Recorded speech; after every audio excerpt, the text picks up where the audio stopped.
Kids. Yuk Sobat Impact Kids, kita berdoa. Tuhan Yesus, kami bersyukur Tuhan untuk keselamatan yang sudah Tuhan berikan kepada kami. Kami bersyukur untuk nafas kehidupan, untuk penyertaan Tuhan yang sudah Tuhan berikan baik kepada kami, kepada keluarga kami, dan seluruh teman-teman kami Tuhan dari dulu sampai sekarang. Dan kami bersyukur Tuhan bahwa Engkau selalu bersama dengan kami. Dan Tuhan, sebentar lagi kami akan memulai hari kami dengan mendengarkan firman Tuhan, merenungkan firman Tuhan. Kiranya Tuhan yang memberikan kepada kami hikmat supaya kami dapat mengerti firman Tuhan, berikan kepada kami hati yang mau diubahkan supaya hidup kami makin serupa dengan Engkau. Kiranya Tuhan yang ampuni setiap kesalahan kami Tuhan, ajar kami supaya kami bisa terus taat kepada Engkau dan menjadi anak-anak Raja. Dalam nama Tuhan Yesus kami berdoa, amin. Halo Sobat Impact Kids, gimana nih kabar kalian hari ini? Sehat-sehat ya? Udah pada mulai sekolah belum? Wah, buat yang udah mulai sekolah, selamat memulai semester yang baru ya. Semoga di semester ini kita bisa makin rajin belajar, tapi kita juga bisa melayani satu dengan yang lain, makin mengasihi satu dengan yang lain, dan pastinya makin bertumbuh dan mengenal Tuhan. Baik itu dengan baca Alkitab, dengan berdoa, atau dengan dengerin Impact Kids. Nah, Sobat Impact Kids, kalian pernah nggak sih baca di Alkitab ya tentang korban persembahan? Pernah? Nah, korban persembahan itu bermacam-macam ya. Dan korban persembahan itu adalah perintah Allah kepada bangsa Israel sebelum Tuhan Yesus lahir. Nah, kalau misalnya baca di kitab-kitab yang awal, terutama kitab Imamat, itu banyak banget jenis persembahannya atau jenis korbannya Sobat Impact Kids. Ada korban keselamatan, korban penghapus dosa, korban penebus salah, korban bakaran, dan lain sebagainya. Dan korban yang dipersembahkan tuh beda-beda loh. Ada yang korbannya bentuknya tepung, tapi ada juga yang berupa binatang.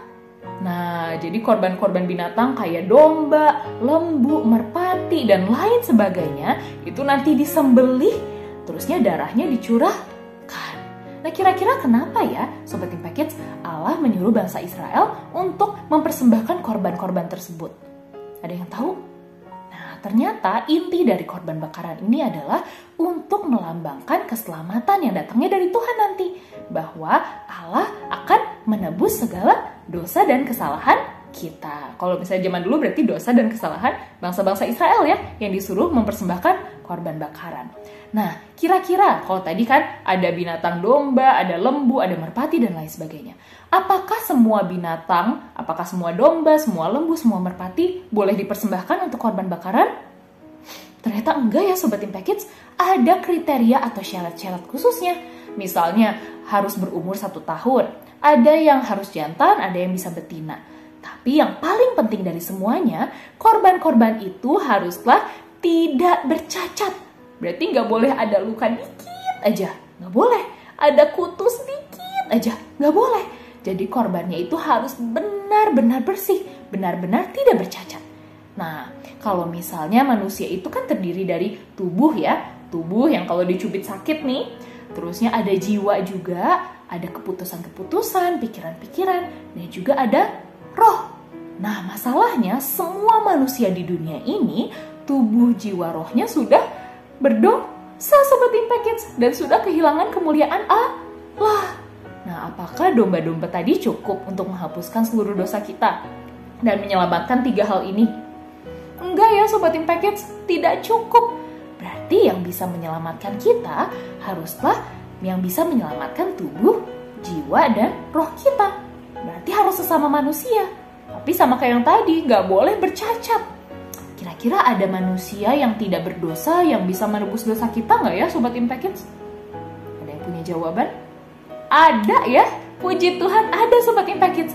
Dan namanya adalah siapa? Tuhan Yesus Kristus. Tuhan Yesus Kristus itu Allah loh Sobat Impact Kids. Allah yang datangnya dari kerajaan surga. Dan dia mau datang ke dunia yang merupakan ciptaannya sendiri dan menjadi manusia seutuhnya.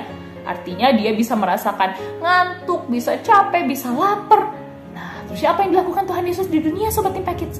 Tuhan Yesus mau melakukan mujizat, Tuhan Yesus melayani orang-orang, menyembuhkan orang sakit, Tuhan Yesus mengajar firman Tuhan, dan sampai dia mau taat untuk mati di kayu salib, menjadi korban penebusan buat semua orang di seluruh dunia. Dan kalau tadi korban itu disembelih, terusnya darahnya Darah Tuhan Yesus juga tercurah ya di kayu salib, supaya setiap orang yang percaya kepada Tuhan Yesus Kristus sebagai satu-satunya Tuhan dan satu-satunya juru selamat yang bisa menyelamatkan hidup mereka, gak usah pakai korban-korbanan lagi. Nah, orang-orang itu akan mendapatkan hidup yang kekal di surga dan mereka tidak akan binasa, Sobat Impact Kids. Bersyukur ya. Siapa nih di antara kalian yang sudah percaya sama Tuhan Yesus sebagai satu-satunya Tuhan dan juru selamat? Ngacung! Ngacung ya. Nah, mungkin pada nggak kelihatan nih ngacungnya, boleh tulis di kolom komentar, boleh kasih tahu ke papa mama atau teman-teman kalau kalian sudah percaya Tuhan Yesus sebagai Tuhan dan juru selamat. Boleh juga kasih tahu apa yang Tuhan Yesus sudah lakukan buat kalian sehingga Tuhan Yesus sudah menyelamatkan kalian. Nah, pada saat kita percaya Tuhan Yesus sebagai Tuhan dan juru selamat, identitas kita berubah. Bukan lagi anak-anak milik dunia, anak-anak yang terbelenggu oleh dosa, tetapi menjadi anak-anaknya anak-anak raja, anak-anak kerajaan sorga. Nah, kalau misalnya kita sudah berubah identitasnya jadi anak-anak raja, pasti perilaku kita, pikiran kita juga berubah ya Sobat Impact Kids. Dan itu sama loh kayak ayat hafalan kita hari ini dari Roma 12 ayat 1. Yuk Sobat Impact Kids, kita baca dan kita hafalin bareng ya ayat hafalan kita hari ini dari Roma 12 ayat 1. Roma 12 ayat 1. Karena itu saudara-saudara, demi kemurahan Allah, aku menasehatkan kamu, supaya kamu mempersembahkan tubuhmu sebagai persembahan yang hidup, yang kudus, dan yang berkenan kepada Allah. Itu adalah ibadahmu yang sejati. Roma 12 ayat 1. Nah, Sobat Impact Kids, dari ayat tadi kita bisa lihat ya, kalau kita perlu mempersembahkan tubuh kita sebagai persembahan yang kudus, yang berkenan, dan yang hidup di hadapan Allah, yang hidup, kudus, dan berkenan di hadapan Allah. Nah, Sobat Impact Kids, kalau mempersembahkan kan tadi harus disembelih sama darahnya tercurah. Apakah artinya kita harus mati dulu untuk menjadi korban untuk menjadi persembahan yang kudus, yang hidup, dan yang berkenan di hadapan Allah? Enggak ya, Sobat Impact Kids. Maksudnya mempersembahkan adalah mengorbankan hal-hal yang dulunya kita suka, tapi tidak sesuai dengan kehendak Allah, untuk diubahkan supaya kita bisa makin serupa sama Tuhan. Nah, kayak gini deh contohnya. Kita kan sudah berubah. Kita menjadi anak-anaknya raja, Sobat Impact Kids. Kira-kira anak-anaknya raja ada nggak yang ngomongnya kasar? Enggak ya? Ada nggak anak raja yang mencuri? Enggak ya? Ada nggak anak raja yang sukanya nonjok, nendang, dan lain sebagainya? Enggak ya? Ada nggak anak raja yang suka berpikirnya kasar dan jahat? Ada? Enggak ya? Anak-anak raja itu semuanya pasti mencerminkan si rajanya. Dan raja kita nih, Bapa kita, Allah kita, itu adalah Allah yang baik. Tuhan yang baik, Tuhan yang penuh kasih. Sehingga kita anak-anaknya juga perlu menyatakan kasihnya Allah, kasihnya Bapa kita. Baik dalam perkataan kita, pikiran kita, mata kita, perbuatan kita, dan lain sebagainya. Kita adalah anak-anaknya raja dan hidup kita harus serupa dengan raja, yaitu Bapa kita Tuhan Yesus Kristus, Allah Bapa. Nah, tapi ada nggak Sobat Impact Kids yang sudah percaya Tuhan Yesus, tapi masih suka tergoda untuk ngomong kasar, tergoda untuk berbohong, tergoda untuk ngomongin teman, tergoda untuk nonton yang nggak benar, tergoda untuk nyuri, tergoda untuk menendang, dan lain sebagainya? Ada? Gak apa-apa Sobat Impact Kids, kalau masih melakukan hal itu, kalian harus sadar bahwa hal itu adalah hal yang salah dan tidak sesuai dengan kehendak Allah. Dan yang perlu kita lakukan adalah kita menyerahkannya kepada Allah dan memohon ampun dan minta Tuhan untuk mengubahkan hidup kita. Nah, siapa nih Sobat Impact Kids yang mau hidupnya makin serupa sama Tuhan? Kalau yang mau, yuk kita berdoa bareng ya.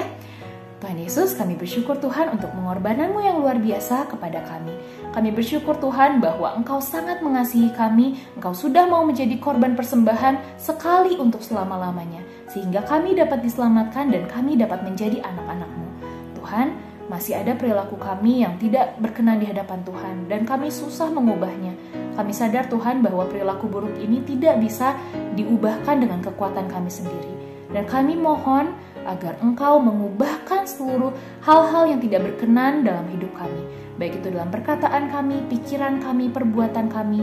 Biarlah kami bisa dibentuk untuk makin serupa dengan Engkau.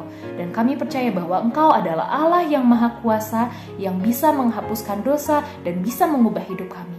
Ajar kami Tuhan untuk dapat menyatakan kasih-Mu kepada orang-orang di sekitar kami. Dalam nama Tuhan Yesus kami berdoa, amin. Nah Sobat Impact Kids, jangan lupa ya, bahwa pada saat kita sudah percaya Tuhan Yesus, identitas kita berubah. Bukan lagi anak-anaknya dosa, tapi menjadi anak-anak raja, anak-anak Allah. Makanya perilakunya harus sesuai dengan raja kita. Dan jangan lupa untuk mempersembahkan tubuh kita, seluruh tubuh kita, untuk menjadi persembahan yang hidup, yang kudus, dan yang berkenan di hadapan Allah. Sebab itulah ibadah kita yang sejati. Baik Sobat Impact Kids, sampai ketemu di lain waktu ya. Tuhan Yesus memberkati.